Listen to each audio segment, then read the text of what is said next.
Halo guys, ini kita lagi mau diwawancarai oleh beberapa dosen dari Stakat Pontianak terkait dengan ekspresi budaya dan adat istiadat di Kabupaten Bengkayang. Udah ada angkanya. Udah siap ya? Sana udah siap? Buka lagi. Oh ya. Kita boleh mulai ya Ibu ya. Baik, terima kasih Ibu sudah datang di sore hari ini di pukul berapa sekarang? Jam 15.10 ya. Ibu merupakan orang terakhir ya, orang terakhir yang kami undang ya untuk untuk memberikan informasi terkait dengan wawancara-wawancara nanti akan disampaikan oleh Pak Chandra ya. Sebelumnya perkenalkan dulu, kami dari Stakat Negeri Pontianak ya, untuk Pak Kris sudah bercerita juga. Kami dari penelitian Mora Depan yang dilaksanakan oleh Kementerian Agama bekerjasama dengan Lembaga Pengelola Dana Pendidikan Republik Indonesia, yang dimana kami diketuai oleh Pak Pastor Mayung, Pastor Mayung ya. Saya sendiri Cendelato, Pak Kris dan Pak Amadi dan Pak Chandra. Kami sebetulnya akan berbicara tentang ekspresi budaya ya. Jadi kalau ditanya tadi tentang apa ekspresi budaya Dayak khususnya yang ada di Kabupaten Bengkayang, dan nanti tentu akan ada kaitan dengan ajaran gereja Katolik ya. Jadi selanjutnya saya persilakan Ibu untuk memperkenalkan diri secara singkat saja, nama, jabatan sosial atau status sosial begitu ya, singkat saja, silakan Bu. Baik, terima kasih ya Bapak-bapak yang saya hormati. Romo Mayong ya, udah sering ketemu, terus Bapak yang baru ketemu tentunya. Jadi perkenalkan, nama saya Sofiati, biasa dipanggil Ibu Sofi, mengajar di SMA Negeri 2 Bengkayang. Kemudian saya di sini kalau di status saya di kepengurusan DAD Kabupaten Bengkayang itu di bidang pendidikan, jadi koordinator bidang pendidikan saya, statusnya di DAD. Kemudian saya mungkin itu saja. Baik, terima kasih. Itu selanjutnya saya persilakan Pak Chandra untuk memandu wawancara ini. Baik, terima kasih. Mohon izin Bu, ada beberapa pertanyaan. Yang pertama terkait ekspresi budaya. Ekspresi budaya maupun yang berbentuk ritual maupun seni di Bengkayang ini yang masih dijalankan sejauh ini itu apa saja, baik ritual maupun seni? Ya, terima kasih. Menurut saya kalau di Kabupaten Bengkayang, karena ini kebetulan saya ini kan Dayak Bakati ya. Iya. Nah kalau di kami di Dayak Bakati ini di khusus Kabupaten Bengkayang itu ada yang namanya setiap bulan Mei itu diadakan gawe Dayak April dengan Mei. Nah kalau di bidang ritualnya, jadi ada gawe ya, ada gawe Dayak di bidang ritualnya. Tapi di sini ritualnya itu bukan berarti dasarnya kita memilah antara agama dengan ritual, tidak. Tapi sekarang itu lebih ke budayanya saja, tidak terfokus kepada, kalau zaman dulu itu kan ada ritual-ritual tersendiri yang menyangkut adat sampai ke itu ya, masih berbentuk kepercayaan ya terhadap ataupun menganut kepercayaan yang animisme lah kalau zaman dulu. Tapi kalau sekarang ritualnya itu hanya dalam bentuk ekspresi masyarakat saja ya, khususnya di Kabupaten Bengkayang ini biasanya ada gawe Dayak ya. Di situ kalau di setiap daerah atau setiap desa itu berbeda-beda namanya. Kalau di daerah saya sendiri namanya Mamhi. Tapi kalau di daerah Mamhi, M-A-M-H-I, Mamhi. Kalau di daerah saya, kebetulan saya ini kan Bakati Kabupaten Dumar, itu namanya Dayak Palayu. Karena di Bakati ini kan banyak macamnya ya Pak. Saya Bakati Jari. Iya. Ada Bakati Palayu, ada Bakati Rara. Itu itu banyak sekali. Ada yang daerah Teriak itu apa namanya Pak? Khusus kan Palayu juga ada yang Palayu ada yang. Bukan, yang bahasanya agak lembut-lembut tuh. Benyadu. Itu benyadu. Ya. Jadi banyak, walaupun Bakati ini banyak subnya lagi. Bahasanya beda nggak? Bahasanya juga beda.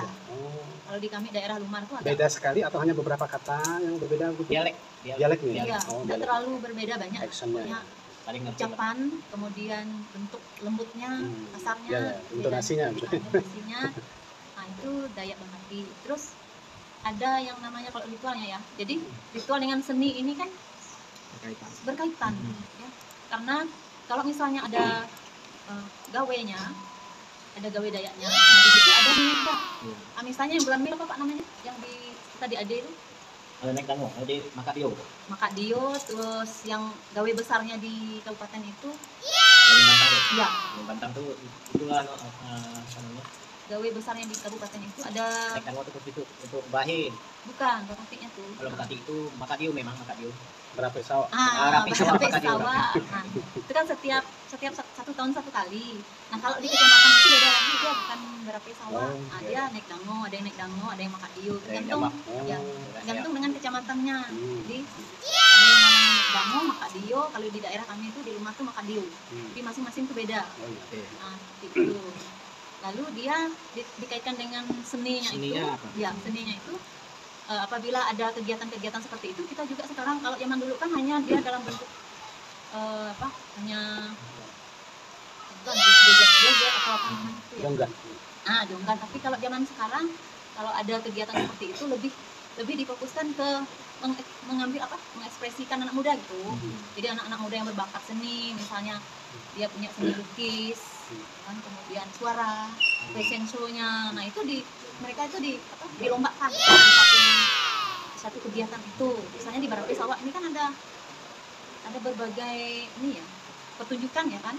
Misalnya dia ada pemilihan bujang dan dara Barapi Sawah. Terus ada lagi tuh melukis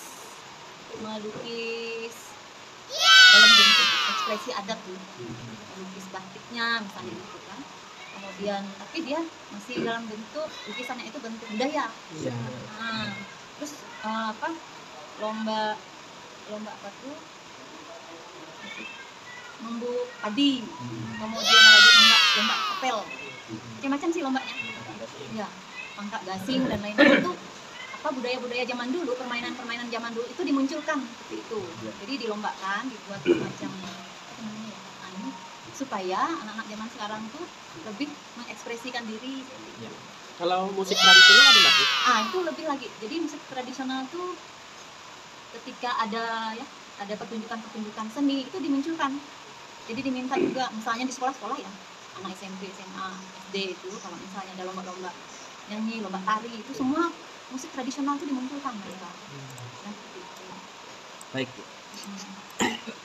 Seiring berkembangnya zaman ini, apakah ada ekspresi budaya yang berbentuk ritual maupun seni yang mulai menghilang? Ya, seiring perkembangan zaman, saya menilai sih ya, kadang-kadang seni itu kalau zaman dulu ini kan gerakan seni lah ya, gerakan seni tari lah. Salah satu kita lihat contoh di seni tari. Nah, kalau gerakan seni tari zaman dulu ini kan dengan musik itu kan masih sangat-sangat tradisional. Seperti balenggang itu kan. Kalau balenggang itu dia memang musiknya sangat tradisional sekali. Nah, kalau yang sekarang itu sudah di kemodernan. Ya, udah perbedaan musik dengan gaya tarinya itu udah agak beda. Jadi sudah menuju ke modern gitu. Itu sudah mulai mudah Ya. tradisionalnya. Apakah anak muda, khususnya masyarakat Dayak di Kabupaten Sintayang, generasi muda ini masih tertarik untuk melestarikan budaya atau ekspresi budaya baik seni maupun ritual tadi? Anak-anak muda generasi terus. Kalau menurut saya sih, kalau anak-anak muda ini kalau tidak diajak, kemudian tidak ada orang-orang yang mengajak, kemudian orang-orang yang mengekspresikan terlebih dahulu, orang tua zaman dulu hilang. Karena dalam bentuk anyaman aja, itu anak muda tuh nggak tahu. Apalagi dalam hal misalnya ritual mami apa seperti itu tadi, itu mereka udah nggak tahu. Kalau misalnya lama-lama seperti ini ya udah lah, jadi hilang. Apalagi kalau di kami Dayak Bakati ini, bahasa aja ya, kalau mereka ketemu dengan kawannya sekampung tuh udah nggak menggunakan bahasa Dayaknya lagi, mereka lebih ke bahasa Indonesia. Contohnya anak saya misalnya. Jadi kalau di rumah tuh kami menggunakan bahasa sehari-hari itu bahasa Indonesia, bukan lagi bahasa Dayak. Jadi saya pikir lama-lama nih memudar nih budaya kita dari segi bahasanya, memudar ya kan. Kalau misalnya enggak kita ini loh ya. Jadi makasih Pak ya. Makasih Ibu. Oke. Ini kita pulang diwawancara ini oleh Pastor Mayong. Terus tadi ada beberapa dosen dari Stakat ya, Pastor? Dari Stakat. Iya. Agama Katolik Pontianak, mantap ya. Ada apa? Udah meluluskan berapa ini angkatan? 3 angkatan. Itulah ponakan tuh kuliah di situ dia sekarang. Ada beasiswanya juga, Profesor? KIP juga ada ya.